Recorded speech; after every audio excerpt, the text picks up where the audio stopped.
We're going to talk about barbell bench pressing, okay?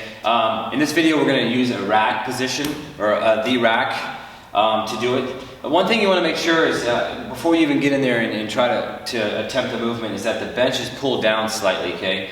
If you were to get on the bench right now in this particular location, you get under the bar, you push it up, and you come down, you more than likely hit these J-hooks. And it's going to interrupt your process. So scoot the bench down a little bit, you'll come from a little bit of a deficit and you'll come back to the top, but you'll have more success and you're not going to clip these on the way down. So we're going to pull the bench out a little bit here. I know it's somewhere in the center of the bar, so I'm working in a pretty good position.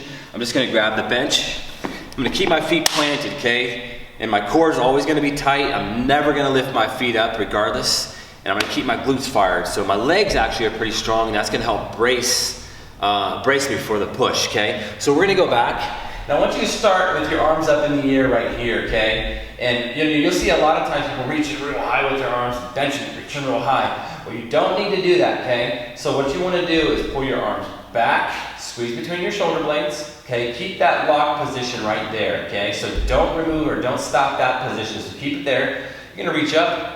You're going to grab the bar, and you want to make sure you're evenly placed on the bar, okay? So one arm's not out here, one arm's over here. Find the markings on your bar, if your bar has markings.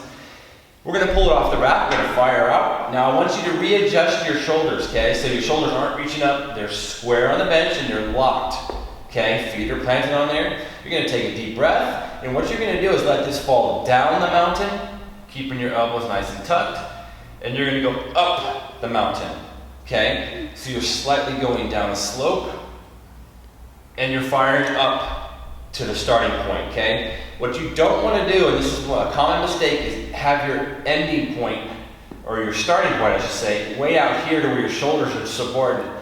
Go right on up to the strongest part of the movement. You can stay all day right here.